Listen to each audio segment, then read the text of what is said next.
Welcome to Straight to the Point. I'm your host, Representative Joe Diorsi. In a world of long-windedness, I'm here to deliver you the Capitol News in 10 minutes or less. So, let's get straight to the point. So this is the Straight to the Point podcast. This is Representative Joe Diorsi, and I have a special guest in studio today, Paula Scanlan, a women's sports advocate. Welcome, Paula. Thank you so much for having me on today. So what brings you to the capital of Pennsylvania? Yeah, so I'm actually in the area because I have a speech at Gettysburg College tonight, but we figured it was a good opportunity to come by. We thought there might be a hearing for a women's sports bill, which seems to maybe not be happening now, but regardless, we're just here to advocate for this women's sports and encourage legislators to sign protecting women's sports into action, and I think that's really important, especially in the state of Pennsylvania. Yeah, so Senate Bill 9 was to be voted on this week, but I guess it's been postponed. That is a Kristen Phillips Hill and Dawn Kiefer bill. In the House, headed by one of my favorites, I call her the hardest working representative in the PA State House, Barb Gleim. It's House Bill 158, and it basically, correct me if I'm wrong, Paula, limits girls' sports to biological women.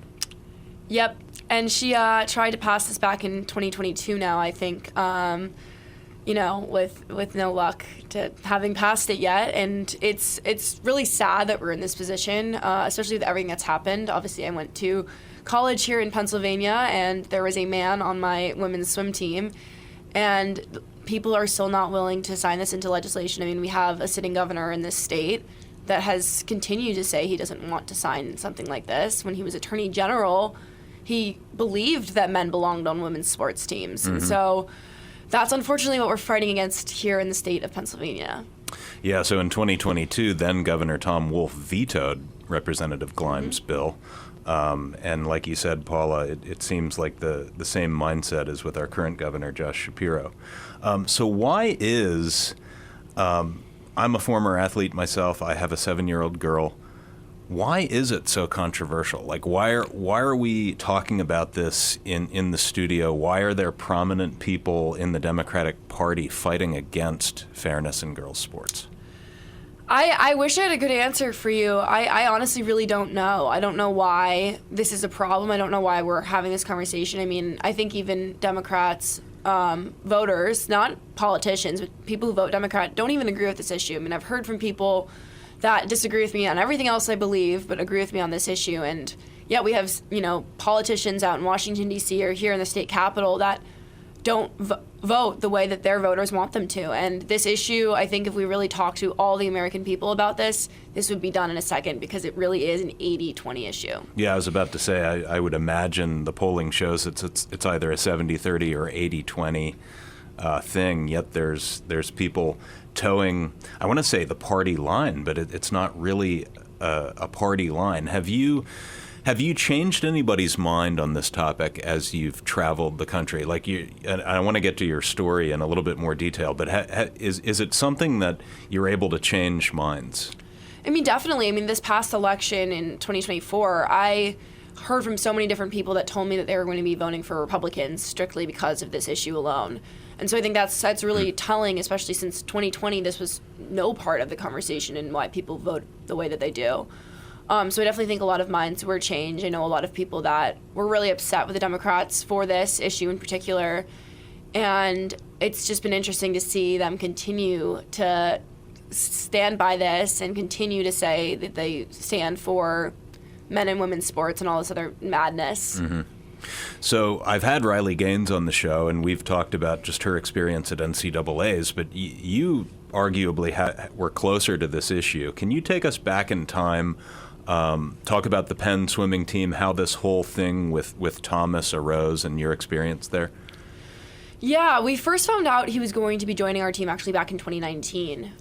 So this was something I dealt with for 3 years, actually. And he decided, literally announced to us that he identified as a woman and wanted to join the women's sports team. And then 2 years later, because there was a gap year because of COVID, he was eventually a part of the women's team.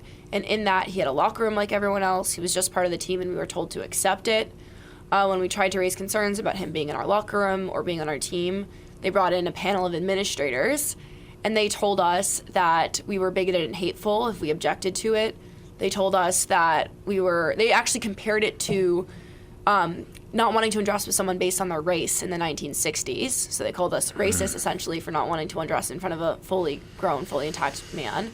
And the last thing that they told us was if they said, if you continue to object to this, here is the number for psychological services. Please make an appointment because you need help and you need to seek therapy.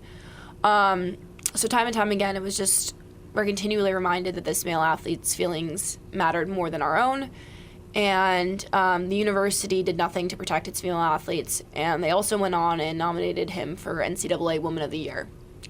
So that was, showed that they stood by their decision to allow him to compete. It wasn't just that they, thought they had to because of the rules. It was that they really stood by what they were doing.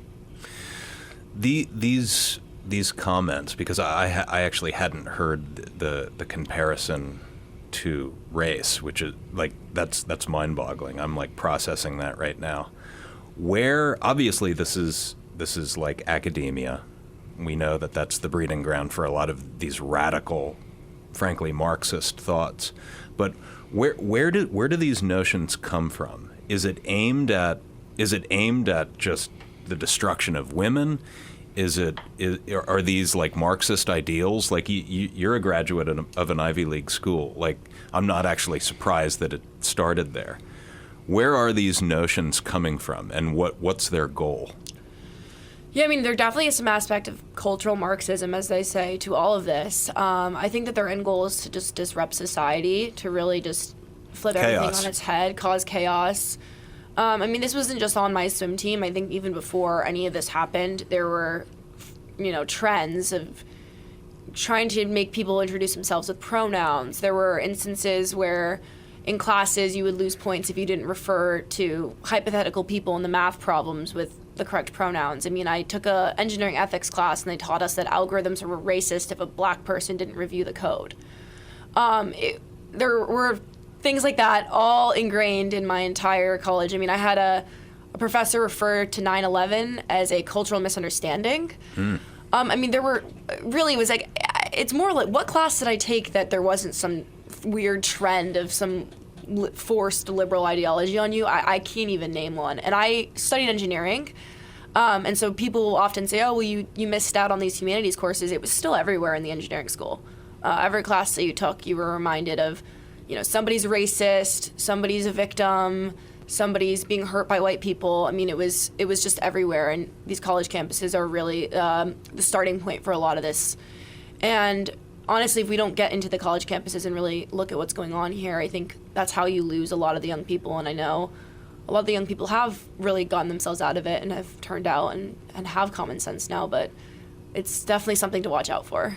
Yeah, two trends that I like to point to about Gen Z, which is your generation, is less are going to college, which that can be celebrated, and more are moving to the South because things just tend to be simpler and you don't have your Northeastern Ivy Leagues. Last term, just as a sidebar, I wrote an op-ed in response to the dean of a college here in South Central Pennsylvania, who made the claim at a Martin Luther King Jr. Day celebration that Abraham Lincoln was not an abolitionist. What was he then? Well, yeah, he certainly was, and I had the primary documents to prove it. But that is what we're dealing with. I don't want to throw the baby out with the bathwater. There's great colleges out there. I love my alma mater, but in the realm of free speech and actually teaching students to critically think rather than what to believe that's a major issue. So lightning round here. Obviously, we have the PIAA rules change in Pennsylvania, which is a big deal. And just to repeat, Senate Bill 9, which is to be considered soon in the Senate. It was postponed, but they'll be considering it soon. And House Bill 158, which is Representative Gleim. If you're listening to this and you're like, yeah, I agree with Paula and Joe. We need to protect our daughters and our girls. Phone your representative and let him know that you want this bill to be called up. Phone the governor's office and tell him this is common sense. But lightning round here, you're headed to Gettysburg here this week and then up to Madison, Wisconsin. What do you got going on there? Just giving campus speeches, talking to students, encouraging the students that do agree with me that it's important to use their voices. I think that's the biggest thing that I saw is there was a lot of people who agreed with me. There's not a lot of people who are willing to say that out loud. And to what I say to everyone, honestly, if you believe something and you're staying quiet, you're part of the problem. Mm-hmm. So it's time to speak up and say what we believe, and that's how we get out of this. That's how we fight against this craziness with the 80-20 issue that we're talking about right now, where how come we can't get this across the finish line? It's because there's so many people that know that it's wrong, Democrats included, that won't vote on it. Use your courage, use your strength, and vote and stand up for what you believe in. Yeah, definitely. So if there's listeners that want to see what you're doing and follow you, where would you direct them? Yeah, I'm pretty active on X. You can follow me at Paula Scanlan. Just talking about this issue, talking about a bunch of other things.